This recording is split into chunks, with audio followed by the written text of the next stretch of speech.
ਮਾਂ ਤੋਂ ਬਗੈਰ ਦੱਸੋ ਕਿਹੜਾ ਦਿਨ ਹੁੰਦਾ ਏ। ਪਿੰਡ ਭਾਵੇਂ ਸ਼ਹਿਰ ਦੱਸੋ ਕਿਹੜਾ ਦਿਨ ਹੁੰਦਾ ਏ।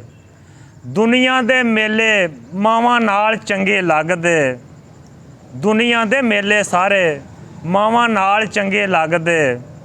ਉਹ ਗੁਰੂ ਜਿਵੇਂ ਚੇਲਿਆਂ ਦੇ ਨਾਲ ਚੰਗੇ ਲੱਗਦੇ। ਮੱਝੀਆਂ ਹੀਰਾਂ ਰਾਂਝੇ ਬੇਲੇ ਚੰਗੇ ਲੱਗਦੇ।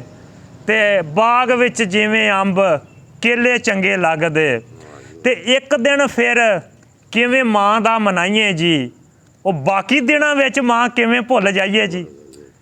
ਉਹ ਮੇਰੇ ਦੇਸ਼ ਦੇ ਵਾਸੀਓ, ਮੱਖਣ ਜੱਟ ਤੁਹਾਡੀ ਖਿਦਮਤ 'ਚ ਹਾਜ਼ਰ ਆ।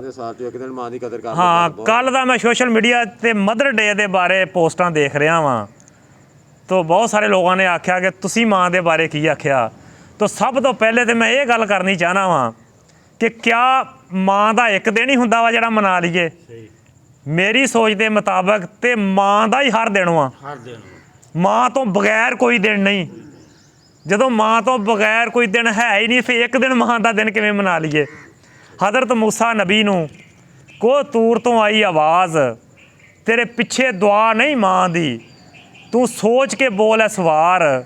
ਉਹ ਜਿਹੜਾ ਮੁਨਕਰ ਮਾਂ ਦਾ ਰੱਬ ਦੋਜ਼ਖ ਦਿੰਦਾ ਹੀ ਸਾੜ, ਉਹਦੇ ਵਿੱਚ ਅਜ਼ਾਬ ਇੰਨਾ ਗੱਲ ਸੋਚ ਸਮਝ ਤੋਂ ਬਾਹਰ। ਤੇ ਜਿਹੜੇ ਅਦਬ ਕਰਨਗੇ ਮਾਂ ਦਾ ਉਹ ਜੰਨਤ ਦੇ ਹੱਕਦਾਰ। ਉਹ ਜੰਨਤ ਵਿੱਚ ਮਿਲਣਗੇ ਉਹਨਾਂ ਨੂੰ ਮੇਵੇ ਅੰਬ ਅਨਾਰ। ਤੋ ਮੇਰਾ ਮਦਰ ਡੇ 'ਤੇ ਇਹ ਪੈਗਾਮ ਆ ਆਪਣੇ ਦੇਸ਼ ਦੇ ਵਸਨੀਕਾਂ ਨੂੰ ਕਿ ਠੀਕ ਆ, ਇਹ ਵੀ ਰਸਮ ਠੀਕ ਆ ਕਿ ਤੁਸੀਂ ਮਾਂ ਦਾ ਇੱਕ ਦਿਨ ਮਨਾਉਂਦੇ ਆ, ਲੇਕਿਨ ਬਾਕੀ ਦਿਨਾਂ ਵਿੱਚ ਵੀ ਮਾਂ ਨੂੰ ਭੁੱਲ ਜਾਣ ਦਾ ਹੁਕਮ ਕੋਈ ਨਹੀਂ ਆਇਆ। ਮਾਂ ਦਾ ਤਾਂ ਹਰ ਦਿਨ ਹੀ ਆ। ਮਾਂ ਤੋਂ ਬਗੈਰ ਕੋਈ ਦਿਨ ਵੀ ਨਹੀਂ। ਬਲਕਿ ਅਗਰ ਮੈਂ ਇਹ ਕਹਾਂ ਕਿ ਅੱਜ ਦਾ ਇਸ ਅਫਰਾ ਤਫਰੀ ਦੇ ਆਲਮ 'ਚ, ਨਫਸਾ ਨਫਸੀ ਦੇ ਆਲਮ 'ਚ, ਭਾਜਨ ਸਹਾਈ ਦੇ ਆਲਮ 'ਚ ਅਗਰ ਕਿਸੇ ਰਿਸ਼ਤੇ 'ਚ ਕੋਈ ਖਲੂਸ ਆ, ਕੋਈ ਮਤਲਬ ਨਹੀਂ, ਜਾਂ ਪਿਆਰ ਆ ਜਾਂ ਬੇਲੌਸ ਆ, ਉਹ ਸਿਰਫ ਮਾਂ ਦਾ ਰਿਸ਼ਤਾ ਹੀ ਰਹਿ ਗਿਆ ਵਾ। ਬਾਕੀ ਤਾਂ ਹਰ ਰਿਸ਼ਤੇ ਦੇ ਵਿੱਚ ਹੀ ਮਤਲਬ ਆ ਗਿਆ, ਗਰਜ਼ ਆ ਗਈ, ਲਾਲਚ ਆ ਗਿਆ। ਮਾਂ ਦਾ ਰਿਸ਼ਤਾ ਅੱਜ ਵੀ ਐਸਾ ਹੀ ਰਿਸ਼ਤਾ ਵਾ ਜਿਹਦੇ ਵਿੱਚ ਕੋਈ ਲਾਲਚ ਨਹੀਂ ਹੈਗਾ।